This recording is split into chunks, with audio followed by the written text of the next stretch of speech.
안녕하세요. 애저로운 생활 커뮤니티 운영진 김세준입니다. 지난 시간에는 가상 네트워크에 대해서 알아봤습니다. 가상 네트워크는 디자인만 잘하면 이제 여러분들께서 구성하거나 혹은 만드시는데 크게 어려움이 없으시기 때문에 이제 뭐 별다른 얘기가 없었는데요. 오늘은 그 만드는 가상 네트워크 위에다가 워드프레스를 설치를 할 거고요. 워드프레스를 설치하기 위해서 우분투 18.04 가상 머신을 띄우겠습니다. 그리고 데이터베이스는 Azure Database for MySQL이라는 걸 배포해서 한번 구성해 보도록 하겠습니다. 지난 시간까지 저희가 만든 거죠. 그냥 Azure 내에 가상 네트워크를 하나 만들었고 그 안에 10.0.0.0의 16비트 대역의 네트워크 하나 만들었습니다. 오늘 우리가 만들 거는요. Azure 내에 이제 가상 컴퓨터를 우분투 16.04 리눅스 가상 머신 하나 띄울 거고요. 뒷단에 이제 MySQL 데이터베이스를 서비스하는 Azure Database for MySQL을 구성할 겁니다. 그리고 사용자는 공인 IP를 통해서 가상 머신에 접속을 하게 되실 거고요. 그래서 워드프레스를 서비스 받는 것을 구성해 보도록 하겠습니다. 예, 이렇게 Azure 포탈에서요. 왼쪽에 리소스 만들기를 클릭해 주시고요. 가상 머신 중에 이제 자주 사용하는 것들은 이렇게 윈도우 서버 2016이나 우분투 서버 18.04 LTS 같은 경우는 이렇게 인기에 대한 것들로 이렇게 빠른 메뉴로 제공하고 있습니다. 그래서 우분투 서버 18.04 LTS를 클릭해 주시고요. 가상 머신 만들기가 나오면 이제 지난번에 만든 리소스 그룹을 선택해 주시고 가상 머신 이름은 여러분들이 마음대로 정하시면 됩니다. 저는 워드프레스를 설치할 거니까 제 이름 뒤에 WP라고 하는 워드프레스를 써줄 거고요. 지역은 이제 가상 네트워크가 만들어져 있는 동일한 지역을 선택해 주셔야 됩니다. 그래서 한국 중부 리전을 선택할 거고요. 가용성 옵션은 일단 넘어갈게요. 이미지는 자동으로 우분투 서버 18.04 LTS가 설치되어 있는 거 보실 수 있으실 거고요. Azure 스팟 인스턴스는 이제 여러분들께서 Azure에 남는 가상 머신 장비를 여러분께서 대여해서 사용하는 옵션입니다. 그래서 Azure 스팟 인스턴스를 사용하시면 최대 90%까지 여러분들이 할인된 가격으로 사용할 수는 있으십니다만 Azure 데이터센터 내에 가상 머신이 모자란다 하면은 여러분들께서 스팟 인스턴스를 사용할 수 없으시기 때문에 실제 프로덕션 환경에서는 별로 권장하지 않는 옵션이긴 합니다. 잘 사용하면 좋지만 잘못 사용하면 여러분들의 서비스에 문제가 발생할 수 있기 때문에 이제 여러분들께서는 스팟 인스턴스를 사용하지 않는 것이 좋을 것 같고요.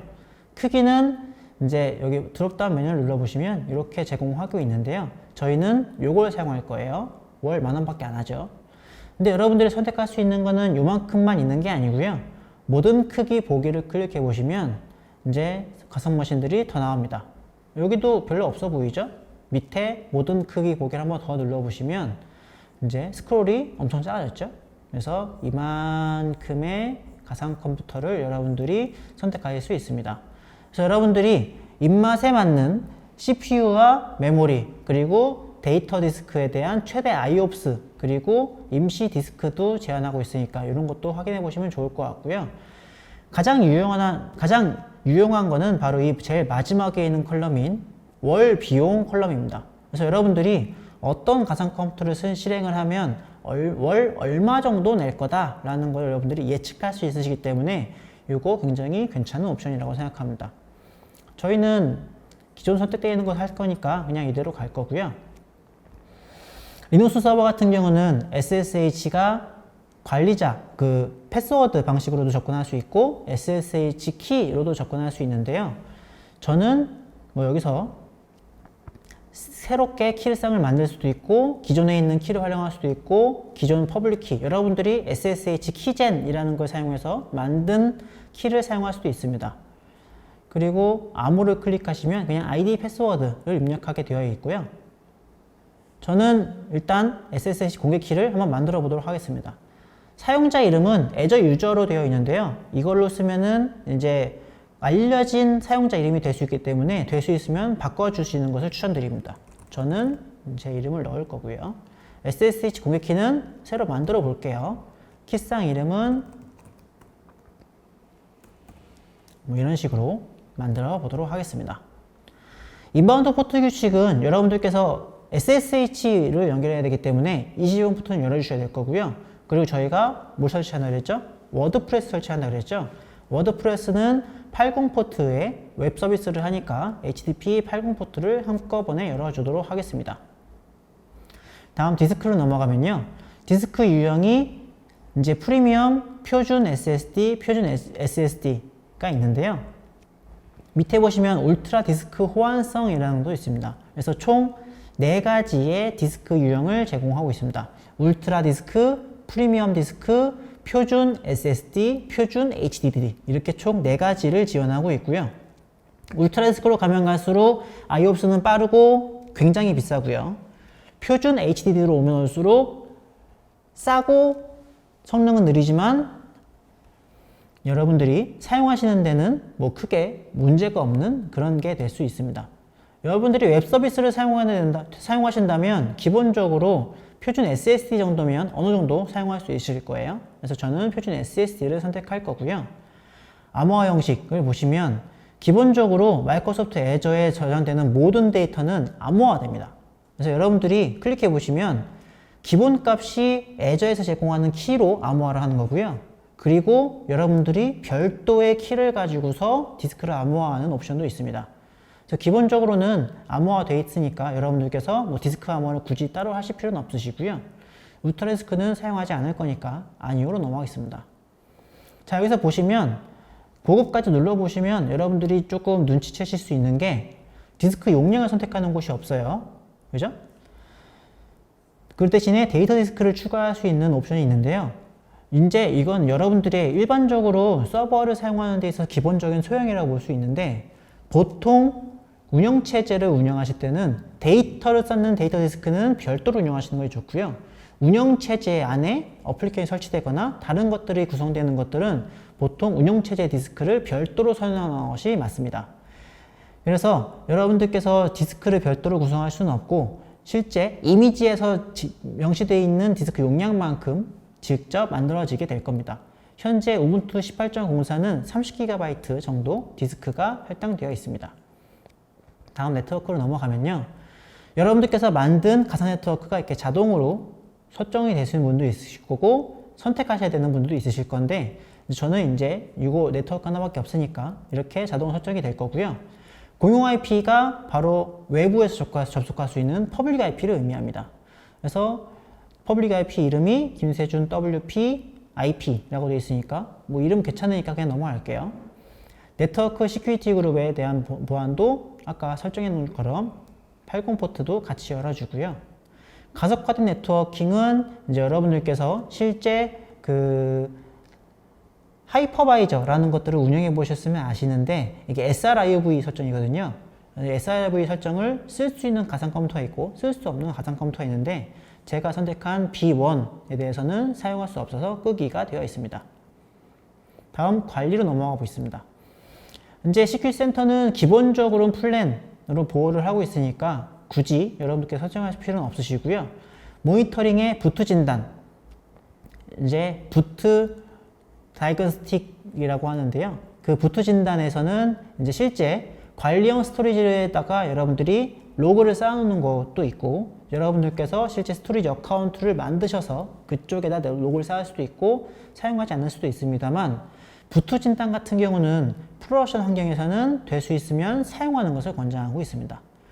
그리고 밑에 보시면 OS 게스트 진단이라고 하는 로고도 쌓을 수 있는데요. 이거는 OS 로고를 쌓을 수 있는 거예요. 그래서 요거는 켤 수도 있고 끌 수도 있습니다만 OS 진단 같은 경우는 이제 장애나 문제가 있을 때 여러분들께서 운영체에 직접 들어가지 않고 스토리지 어카운트라는 저장소에 저장되어 있는 로그를 볼 수 있는 것이기 때문에 이제 운영체제 안에서 로그를 분석하는 것이 편하다 하시면은 쓰실 필요는 없으시고요. 그게 아니고 외부에서 쓰고 싶다라고 하시면 켜고 사용하시는 것이 좋습니다. 시스템이 할당한 관리 ID라고 하는 기능은 이제 켤 수도 있고 끌 수도 있는데 요거를 켜게 되시면 다른 애저 서비스들과 통신을 할 때 애저 액티브 디렉토리에 있는 어플리케이션 ID를 기준으로 통신을 할 수 있도록 유연성 있게 제공해 주는 것을 의미합니다. 그래서 여러분들께서 가상머신에 실제 애저 액티브 디렉토리에 권한을 넣어주고 싶으시면 이걸 켜서서 그 애저 액티브 디렉토리에 있는 어플리케이션 아이디에 권한을 추가해 주실 수 있고요. 그 권한을 추가하면 가상머신이 그 권한을 가지고서 실행할 수 있도록 해줍니다. 저는 끄고 진행할 거고요. 자동 종료는 켜시면 특정 시간대에 가상 컴퓨터를 꺼줍니다. 그래서 여기서도 저희가 한국 시간이 UTC 플러스 9시간이죠. 그래서 UTC 플러스 9시간에서 서울에서 실제 여러분들이 이 시간대에 가상 컴퓨터를 끄겠다 라고 할 수 있고요.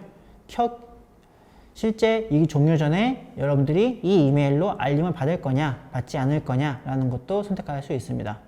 이건 이제 개발 환경에서 많이 사용하는 옵션이기 때문에 이런 것들은 이제 개발하시는 개발자들한테 조금 제공해 주시면 좋고요. 보통 새벽에 코딩 하시는 분들이 있긴 합니다만 매일 코딩 하진 않잖아요. 그래서 밤에는 될 수 있으면 꺼놓고 사람들이 깨있고 가상 컴퓨터를 사용할 때에만 켜고 사용할 수 있도록 해주는 옵션입니다. 백업은 이제 다른 지역에다가 한국 중부에다가 저희가 가상 컴퓨터를 만드니까 한국 남부에다가 가상 컴퓨터를 백업할 수 있어요.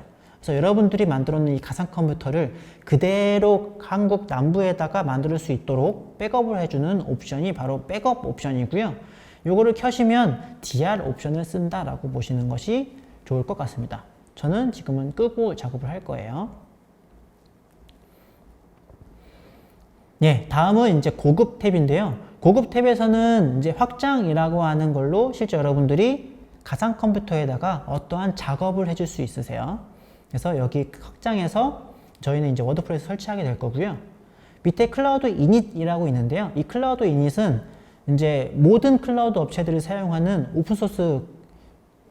그래서 여러분들 클라우드 이닛을 사용할 수 있으시면 어디서든 뭐 다른 클라우드를 사용하시더라도 이제 실제 자동화 스크립트들을 그대로 사용할 수 있는 옵션이 되실 거고요. 밑에 보시면 호스트 관리 그룹과 근접 배치 그룹이라는 게 있는데요. 호스트 그룹은 여러분들께서 가상 컴퓨터를 배포할 때 그 데디케이티드 호스트라고 하는 여러분들이 물리 머신을 직접 한 대 자체를 구매해서 사용하는 옵션이 있어요. 그렇게 구매해서 사용하는 옵션을 사용하셨을 때 사용할 수 있는 거고요. 그래서 여러분들께서 공유되어 있는 서버에다가 여러분들 가상 컴퓨터를 배포하시는 게 아니고 실제 그 애저 내에서 여러분들이 구매한 서버 위에만 가상 컴퓨터를 배포하고 싶으실 때 호스트 그룹을 사용할 수 있으십니다. 근접 배치 그룹 같은 경우는요. 이제 가상 컴퓨터를 최대한 가까운 서버에다가 배포해주는 옵션을 의미하는데요. 이게 왜 필요하냐면 머신러닝을 돌리는 분들한테 꽤 유용한 기능입니다. 머신러닝을 돌리시는 분들은 네트워크를 가장 많이 사용하세요. 그래서 컴퓨터와 컴퓨터 간의 네트워킹을 많이 사용하기 때문에 가상 컴퓨터가 최대한 물리적으로 가까운 거리에 배포가 돼 있어야 그 가상 컴퓨터끼리 통신을 할 때 네트워크에 대한 손실률, 레이턴시에 대한 손실률이 최소화할 수 있다는 거죠. 그래서 그런 것들을 배포하실 때는 이렇게 사용하시면 좋고요.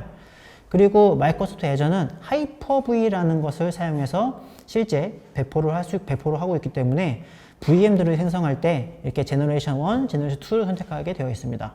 그래서 기본적으로 저는 제너레이션 1을 많이 사용하는데요. UEFI라는 부팅을 사용하시고 싶으시거나 혹은 온프레미스에서 하이퍼V 젠2를 사용하시는 분들은 이 젠2를 사용하셔서 가상 컴퓨터를 만드시는 것도 방법입니다.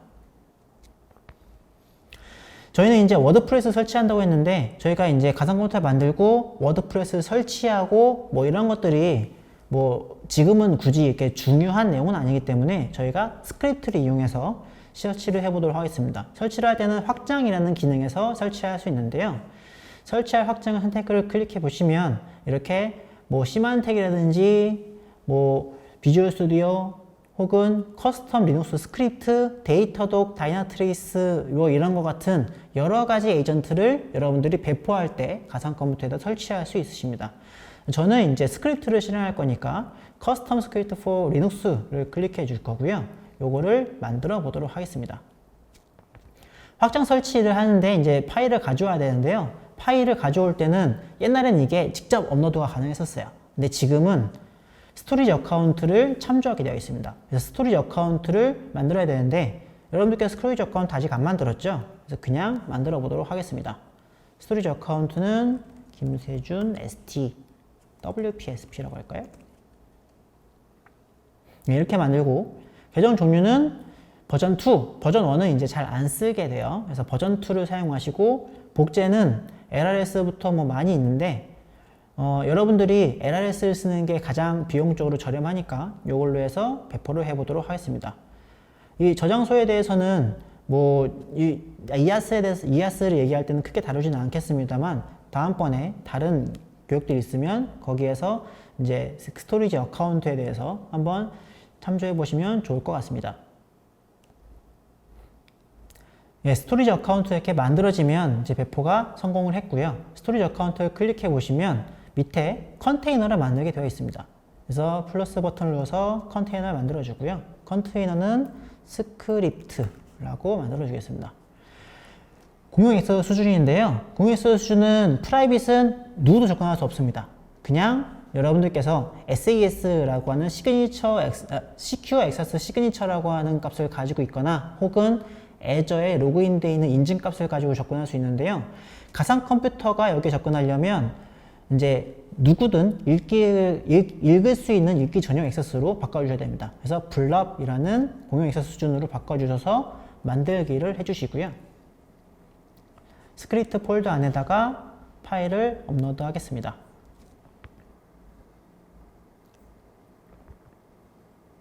예, 파일을 script.sh 파일을 첨부해서 업로드를 해보겠습니다.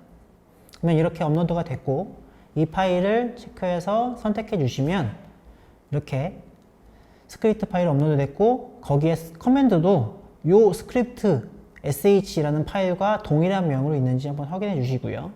그리고 확인 버튼을 눌러서 익스텐션을 구성해 줍니다. 다음 태그로 넘어가면 이제 여러분들이 아까 전에 구성한 것처럼 태그를 많이 다는 게 좋다고 말씀드렸잖아요. 그래서 여기도 마찬가지로 아까 전에 구성한 태그를 그대로 달아보도록 하겠습니다. 여러분들께서 이제 하나하나 쓰다 보면은 귀찮을 수도 있고 실제로 오타 날 수도 있기 때문에 마이크로소프트는 이런 식으로 기존에 사용한 태그를 지원해 줄 수 있는 기능을 제공하고 있습니다. 그리고 오른쪽에 보면 리소스가 12개 선택됨이라고 되어 있는데 이 태그가 설정되는 것이 총 12개의 리소스가 있다는 겁니다. 그래서 여기 보시면 이렇게 많은 리소스들이 여러분들이 배포하면서 한꺼번에 만들어진 리소스들인데요. 이 리소스들이 전부 다 이런 태그를 붙이겠다라고 하는 옵션이라고 보시면 되겠습니다. 다음 검토 만들기를 클릭해 보시면 여러분들이 이제 유효성 검사를 하게 되실 거고요. 유효성 검사가 통과를 하면 이제 어떤 식으로 내가 가상 컴퓨터를 만들었겠다라고 하는 것들을 전부 다 한번 오버뷰로 쭉 보실 수 있습니다.